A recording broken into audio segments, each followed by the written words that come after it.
மதுரை மாவட்டம் மேலூர் அரிட்டாபட்டியில் டங்ஸ்டன் சுரங்கம் அமைக்க அனுமதித்திருக்கிறது.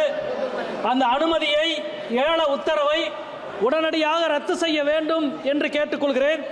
இந்தியாவில் வேறு எங்கேயும் இல்லாத அரிய வகை நிலம் அரிட்டாபட்டி நிலம். அங்கே 3500 ஆண்டுகளுக்கு முந்தைய பெருங்கற்கால படுக்கை இருக்கிறது. 2200 ஆண்டுகளுக்கு முந்தைய தமிழி கல்வெட்டு இருக்கிறது. 2000 ஆண்டுக்கு முந்தைய சமண சிற்பம் இருக்கிறது.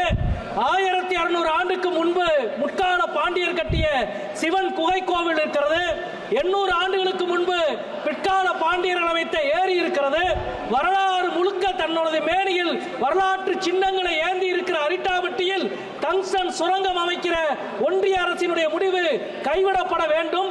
இமயன் என்ற சொல் இருக்கிறது.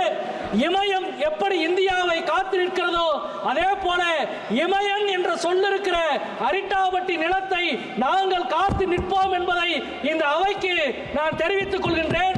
கீழடியிலே 10 அடி குழி தோண்ட தொல்லியல் துறைக்கு அனுமதி கொடுக்காத ஒன்றிய அரசு இன்றைக்கு தொல்லியல் சின்னங்கள் நிறைந்த அரிட்டாபட்டியில் பல 100 கிலோமீட்டர் சுரங்கம் அமைக்க அனுமதி கொடுக்கிறது என்றால் தமிழ்நாட்டினுடைய வளத்தையும் வரலாற்றையும் ஒரு சேர அளிக்கிற முயற்சி. இந்த முயற்சியை தமிழ்நாடு மக்கள் எதிர்ப்பார்கள், மதுரை மக்கள் எதிர்ப்பார்கள். அங்கே இருக்கிற அனைத்து கிராமங்களிலும் தீர்மானம் நிறைவேற்றப்பட்டிருக்கிறது. டங்ஸ்டன் சுரங்கம் அமைக்கிற இந்துஸ்தான் சிங்க் நிறுவனத்திற்கு கொடுக்கப்பட்டிருக்கிற அனுமதியை ஒன்றிய அரசு ரத்து செய்ய வேண்டும் வேண்டும் என்று கேட்டுக்கொள்கிறேன். பாதகம் செய்பவரை கண்டால் நாம் பயங்கொள்ளலாகாது பாப்பா, மோதி மிதித்து விடு பாப்பா, அவர் முகத்தில் உமிழ்ந்து விடு பாப்பா. அண்மை செய்திகளை உடனுக்குடன் தெரிந்து கொள்ள இணைந்திருங்கள் இயம்நாடு தொலைக்காட்சியுடன்.